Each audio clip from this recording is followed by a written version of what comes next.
하루를 살아가는 아침 묵상 1월 6일 오늘의 본문은 여호수아 5장 1절에서 12절입니다. 하나님의 놀라우신 능력으로 이스라엘 민족이 요단강을 건넜습니다.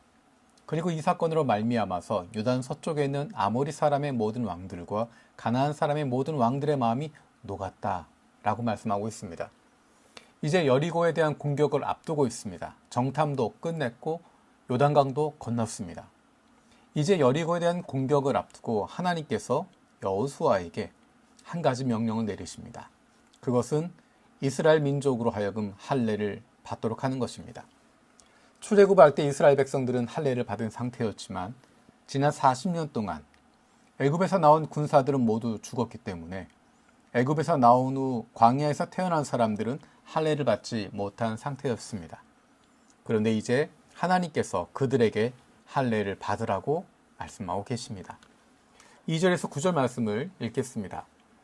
그때 여호와께서 여호수아에게 이르시되 너는 부싯돌로 칼을 만들어 이스라엘 자손들에게 다시 할례를 행하라 하시매 여호수아가 부싯돌로 칼을 만들어 할례산에서 이스라엘 자손들에게 할례를 행하니라.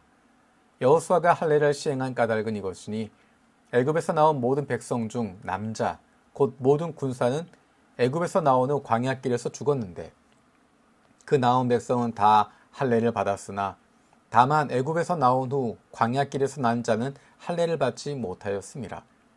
이스라엘 자손들이 여호와의 음성을 청종하지 아니하므로 여호와께서 그들에 대하여 맹세하사 그들의 조상들에게 맹세하여 우리에게 주리라고 하신 땅 곧 젖과 꿀이 흐르는 땅을 그들이 보지 못하게 하리라 하시매 애굽에서 나온 족속 곧 군사들이 다 멸절하기까지 40년 동안을 광야에서 헤매었더니 그들의 대를 잇게 하신 이 자손에게 여호수아가 할례를 행하였으니 길에서는 그들에게 할례를 행하지 못하였으므로 할례 없는 자가 되었음이었더라. 또 그 모든 백성에게 할례 행하기를 마침에 백성이 진중 각 처소에서 머물며 낫기를 기다릴 때 여호와께서 여호수아에게 이르시되 내가 오늘 애굽의 수치를 너희에게서 떠나가게 하였다 하셨으므로 그곳 이름을 오늘까지 길갈이라 하느니라. 아멘. 지금 읽었던 본문에는 재미있는 대조가 등장하고 있습니다. 애굽에서 태어났던 이스라엘 남자들은 할례를 받았습니다. 하나님의 백성이라는 표식으로 태어난 지 8일 만에 할례를 받은 것입니다. 할례라고 하는 것은 아브라함에게 주어진 표징이었습니다. 그래서 이스라엘 민족은 당연한 표징으로서 할례를 받았습니다. 그런데 그들은 광야에서 하나님의 말씀에 순종하지 않았습니다. 가나안으로 올라가라 라고 하신 하나님의 명령에 순종하지 않았습니다. 그래서 그들은 가나안에 들어갈 자격을 얻지 못했습니다. 그리고 그들은 광야에서 시간을 보내다가 모두 죽고 끝나버렸습니다. 반면에 애굽에서 나온 후 광야에서 태어난 남자들은 할례를 받지 못했습니다. 할례 받지 못한 상태로 지금 여기까지 온 것입니다. 그런데 그들은 하나님 말씀에 순종해서 요단강을 건넜습니다. 그리고 이제 그들은 가나안 땅을 밟았습니다. 하나님께서 그들의 조상에게 약속하신 가나안 땅을 밟은 것입니다. 이제 앞으로 가나안 땅을 정복할 일이 남아있지만 하나님께서 그들의 조상에게 약속하신 그 땅에 가나안 땅에 드디어 발을 내딛게 된 것입니다. 할례를 받았지만 가나안 땅에 들어갈 수 없었던 사람들, 할례를 받지 않았지만 가나안 땅에 들어온 사람들, 할례를 받았지만 하나님의 백성이 될 수 없었던 사람들, 할례를 받지 않았지만 하나님의 백성이라고 불리운 사람들, 어떤 차이가 있었을까? 그것은 할례를 받고 안 받고의 차이가 아니었습니다. 오늘 본문에 이야기하는 것처럼 하나님께 청종하지 아니하였다라는 것입니다. 그 차이는 바로 하나님께 순종하는가 아닌가의 차이입니다. 하나님 말씀에 순종하지 않을 때 할례는 하나님 앞에서 아무런 의미도 없습니다. 하나님 앞에서 아무런 표징도 아닙니다. 하지만 하나님 말씀에 순종하고 있을 때 그는 할례와는 관계없이 하나님의 백성으로 인정받게 되는 것입니다. 아브라함이 그랬습니다. 아브라함은 할례 받지 않은 상태였지만 하나님을 믿는 믿음으로 말미암아 의롭다 여기심을 받았고 믿음의 조상이 되었습니다. 그리고 나서 그는 표징으로서 할례를 받았습니다. 이것이야말로 의미 있는 표징인 것입니다. 이제 이스라엘 백성들은 순종의 표징으로 그리고 하나님 나라 백성의 표징으로 할례를 받게 되는 것입니다. 단순한 육체의 표징이 아니라 하나님 말씀에 대한 순종하는 하나님 백성의 공동체로서의 표징을 얻게 되는 것입니다. 저와 여러분들은 혈통으로서 이스라엘 민족이 아닙니다.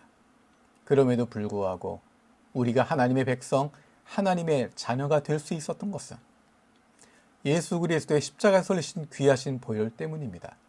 그리고 그것을 믿는 믿음으로 말미암아 예수 그리스도를 구주로 영접함으로 말미암아 하나님 말씀에 순종함으로 말미암아 주어지는 새로운 신분을 얻게 되어진 것입니다. 우리는 믿음으로 말미암아 하나님 말씀에 순종함으로 말미암아 하나님의 백성, 하나님의 자녀가 되었습니다. 그러므로 우리는 자랑할 것이 아무것도 없습니다. 왜냐하면 이 모든 것이 하나님의 은혜로 주어진 것이기 때문입니다. 하나님의 은혜로 예수 그리스도가 이 땅에 오셨고 십자가에 죽으시고 그 귀한 보혈을 흘려주셨습니다. 하나님께서 그를 살리셔서 부활시키시고 다시 하늘로 올리우셨습니다. 그 하나님의 놀라운 은혜로 우리가 구원받았습니다.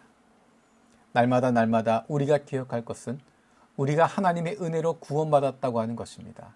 하나님의 은혜로 말미암아 하나님의 자녀가 되었다는 것입니다.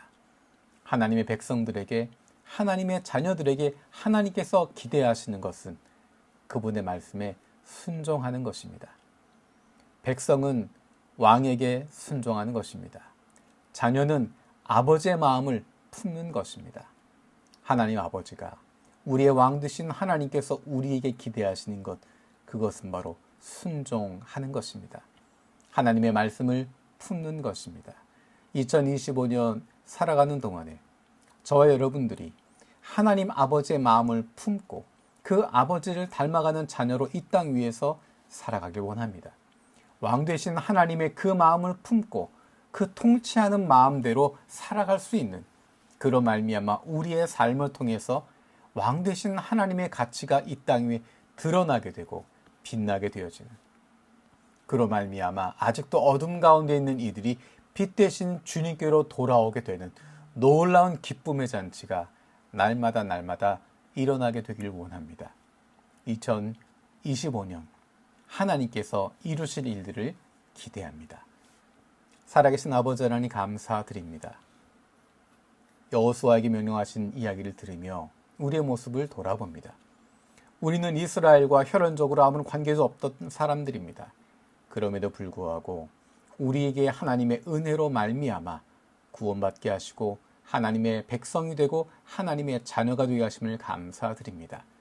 하나님 말씀에 순종함으로 말미암아 하나님의 백성답게 하나님의 자녀답게 이 땅 위에서 살아가는 저희들 되게 하여 주시고 우리의 매일의 삶을 통하여서 아직도 어둠 가운데 있는 이들이 빛 대신 주님께로 돌아오는 놀라운 기쁨의 잔치가 날마다 일어나게 하여 주옵소서. 감사드리고 예수님의 이름으로 기도드립니다. 아멘.